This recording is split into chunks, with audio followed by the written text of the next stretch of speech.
ये देखिए, इतनी ऊंची बात बापूजी ने अपने साधकों को अपना बनाकर समझा दी कि हम सभी का आश्रय और उद्देश्य ऊंचा होना चाहिए।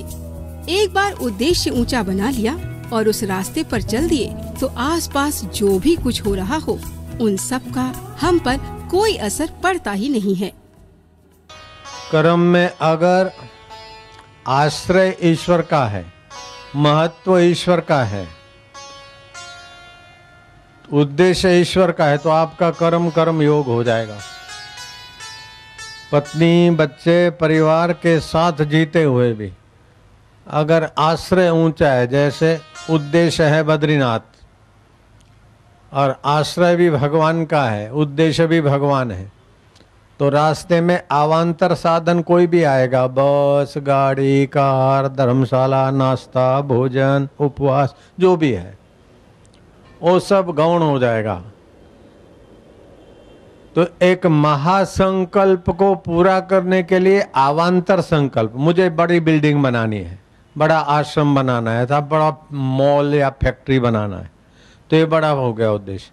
फिर सीमेंट कहाँ से आएगा, आर्किटेक्ट कौन होगा, कौन सा फर्नीचर कहाँ से आएगा, ये सब अवान्तर संकल्प है।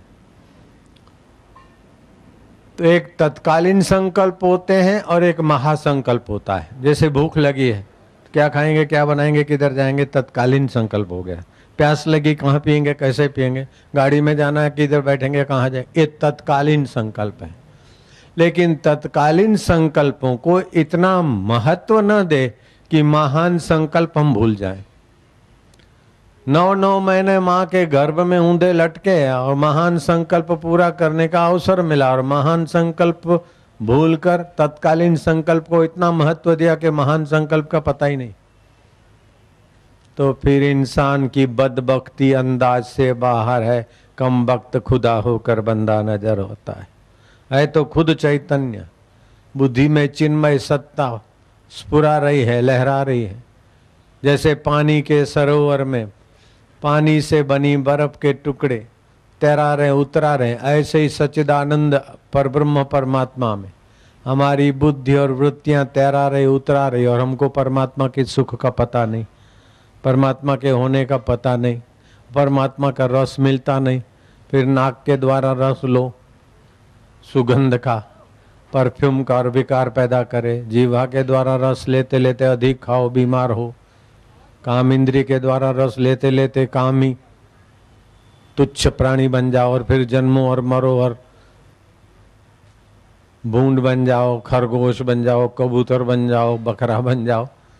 अगर इन इंद्रियोंगत तुच्छ संकल्पों को, तत्कालीन संकल्पों को महत्व दिया और क्षणिक सुख लिया और महान संकल्प का सत्संग के द्वारा पता न चला, तो मनुष्यता से गिरते गिरते राजा नृग किरकिट हो गया, राजा अजगर हो गया, और भी कई राजे महाराजे और मनुष्य प्रेत होके भटकते हैं। तत्कालीन संकल्प में जो सुख बुद्धि है, जो महत्व बुद्धि है और जो पूर्ण बुद्धि है, वो भ्रष्ट बुद्धि है। भ्रष्ट होने वाला शरीर और भ्रष्ट होने वाली वस्तुओं को जो सत्य मानता है, उसकी बुद्धि भ्रष्ट हो जाती है। और जो परमात्मा को सत्य मानता है, बुद्धि बदलती है फिर भी जो नहीं बदलता, शरीर मरता फिर भी जो नहीं मरता है, मन की वृत्तियां बदलती फिर भी जो नहीं बदलता है, ऐसे परमात्मा को जो सत्य मानते हैं, तो जो सत्य होता है वो चेतन भी होता है, और जो चेतन होता है वो आनंद स्वरूप होता है, ज्ञान स्वरूप होता है, मुक्त होता है, निराकार होता है। निराकार के बिना साकार रह नहीं सकता, लेकिन साकार के बिना निराकार रहता है। वास्तव में आप इतने जो सब दिख रहे हैं साकार दिख रहे हैं, लेकिन आप साकार नहीं है, दिखने भर को है।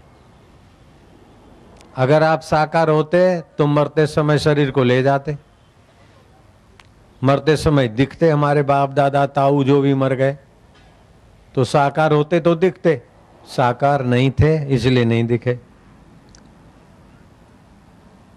फिर भी साकार शरीर में रहते हैं, इसीलिए साकार गणपति जी की पूजा करने वालों को मैं धन्यवाद देता हूँ। शिव जी की, राम जी की पूजा करने वालों को मैं बुद्धिमान मानता हूँ।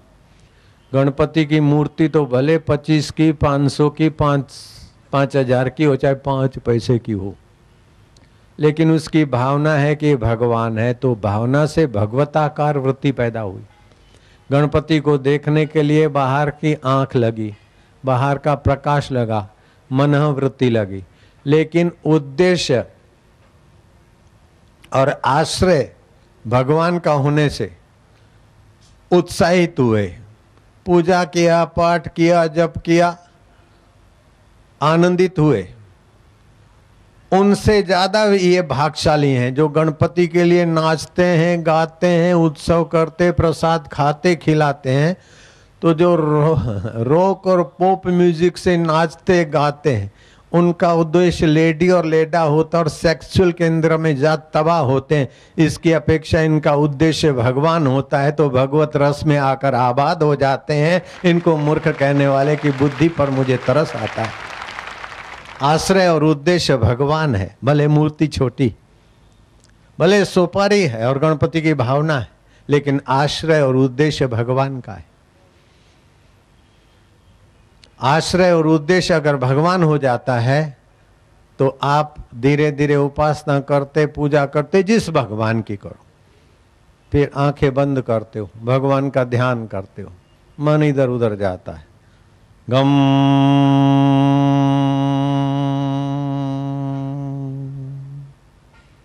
गणपतये नमः।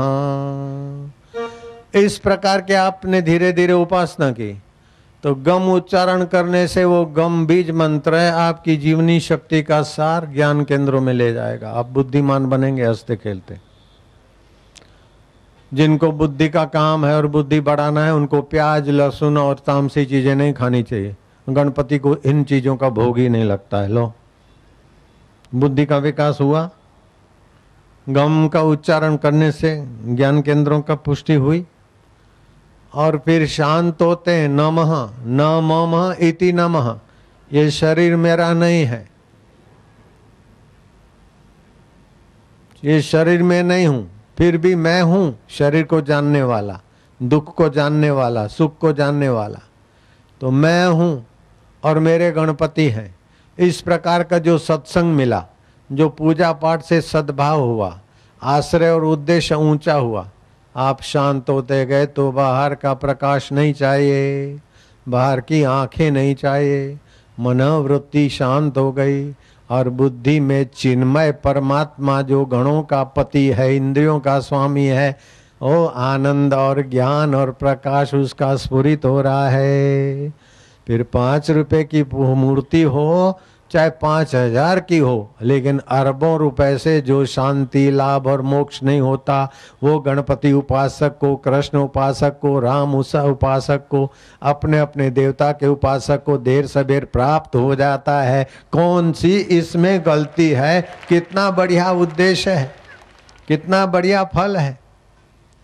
रॉक और पॉप से नाच, म्यूजिक से नाच नाच के थकते और खड़े खड़े पेय पीते हैं तो पैरों की पिन्नियों में दर्द हो जाएगा 40 साल में, और पैर दबा दबा के मुसीबत सहना पड़ेगा। ऐसे तो गणपति दादा मोरिया, आयो लाल, झूले लाल, अंबाजी गर्भ घूमे छे, ऐसा करते करते आश्रय भी अम्बे माता का और प्रसन्नता का उद्देश्य भी अम्बे माता का। तो गुजरातियों ने क्या गलती की? आयो लाल झूले लाल असी निमाणा, ऐ बन आना, दूल्हा तुंजे दरत विकाणा, करी भलायूं भाल नाच रहे हैं। तो सिंधी साइयों का उद्देश्य और आश्रय ऊंचा हो गया। सांझ पड़ी दिन हाथ में देवी मगरे वासोली दोहे, मगरा माथे मंदिर है, मंदिर खणेरो लागे जी, मंदिर अंबारो है, बोरे बोरे बोरे। फागणियों आयो बड़ला हेठे गोपी नासे हे रे गोपियोरा शाम हे बोरे बोरे। और रोक और पोप में तो आश्रय उद्देश्य लेडी लेडों का काम विकार होता है, और ये हुम्बो में आश्रय उद्देश्य भगवान कृष्ण का होता है, माँ अम्बा का होता है, भगवती आश्रय होता है। तो इसमें राजस्थान के लोगों की कितनी बुद्धिमत्ता और कितनी दूरदर्शिता है। धन्य है राजस्थान, धन्य है गुजरात, धन्य है महाराष्ट्र और धन्य है तुम्हारा ये दिल्ली और धन्य है भारतवर्ष की आश्रय और उद्देश्य आनंद पाते पाते भगवान के तरफ ले जाते हैं, बुद्धि में चिन्मय सत्व को ले जाते हैं। है हम भी तो छोटे थे झूलेलाल आयो लाल ऐसा करते थे, उसमें से आसुमल में से आसाराम बन गए, आश्रय उद्देश्य बढ़िया मिल गया। आप अपना आश्रय और उद्देश्य भगवान बना लो, फिर खाओ रो नाचो बाबा जी बनो बेटा जी बनो, आश्रय उद्देश्य ऊंचा कर दो।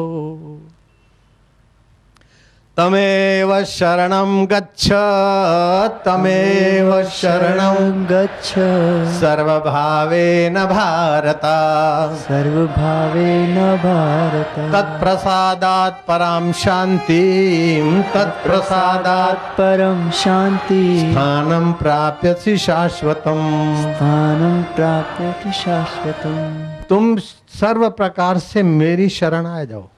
मेरी शरण मतलब कहाँ? जो अर्जुन के बागडोर लिए हैं, घोड़ा गाड़ी रथ संभाल रहे हैं, वो नहीं। मेरी शरण अर्थात जहां से मैं स्फुरित होता है उस अंतर्यामी ईश्वर की। तमेव शरणम गच्छ सर्व भावेन भारत, सर्व भाव से आप जो कुछ करते हैं उसमें आपका भाव ये होना चाहिए कि हमें तो भगवत सुख चाहिए, हमें तो भगवत ज्ञान चाहिए, हमें तो भगवत प्रकाश चाहिए। और इस शरीर छूटने के बाद नहीं, शरीर छूटे उसके पहले भगवत मुलाकात चाहिए। ये आश्रय उद्देश्य बना लो। आपका झाड़ू लगाना शबरी भीलन की नहीं हो जाएगा, भोजन बनाना वही हो जाएगा, आपका मीरा की नहीं रोना और हंसना भी बंदगी हो जाएगी।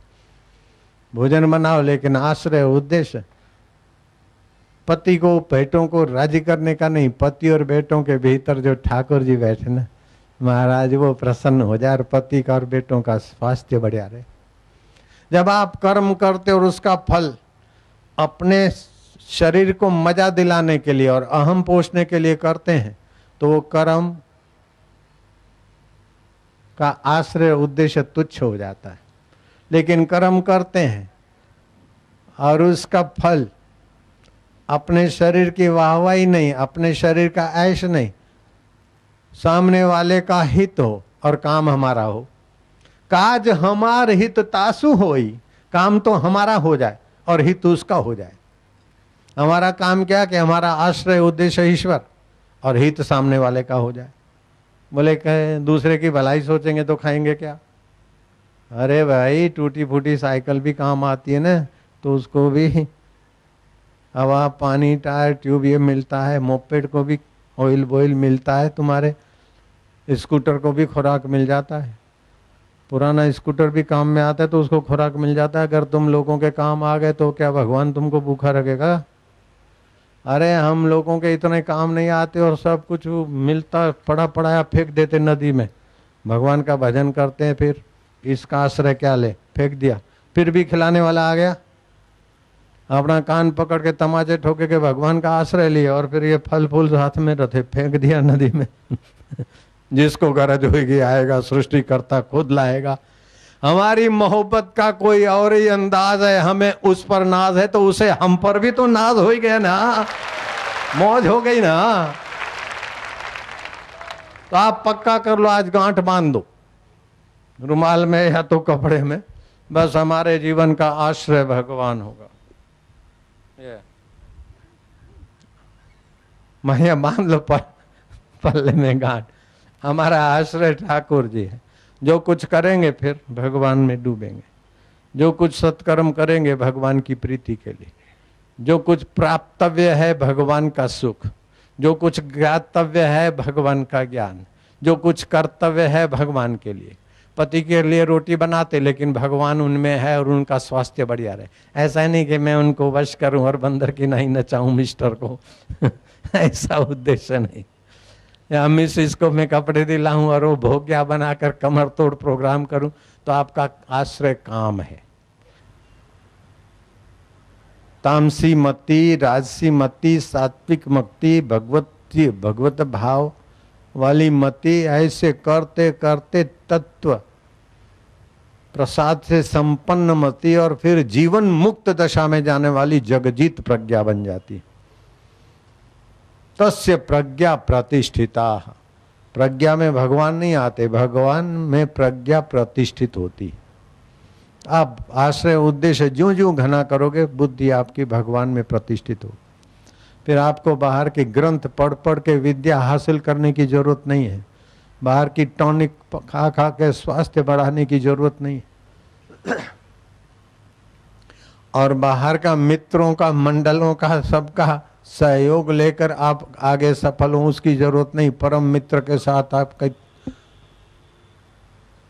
तालमेल है, स्वास्थ्य भी आएगा, ज्ञान भी आएगा, और प्रसन्नता के लिए आपको स्मोक करने की जरूरत नहीं है। नाक में से धुआं रेलगाड़ी के नहीं निकाले, कम वक्त कहीं का कहाँ सुख मिला। वाइन पीने की जरूरत नहीं है। प्रसन्नता के लिए पत्नी के हाड़ मांस को या पति के हाड़ मांस को नोचने की जरूरत नहीं है, ऐसे ही प्रसन्नता मिलेगी। आश्रय उद्देश्य ऊंचा करने से ज्ञान के लिए पोथियों की जरूरत नहीं पड़ती, स्वास्थ्य के लिए टॉनिक की जरूरत नहीं पड़ती, और मैं आपको सच बताता हूं प्रसन्नता के लिए दुनिया के विषय विकारों की जरूरत नहीं पड़ती। आप जहां जाएं वहीं प्रसन्नता और मौज, वहीं माधुर्य, बिल्कुल मौज ही मौज हो।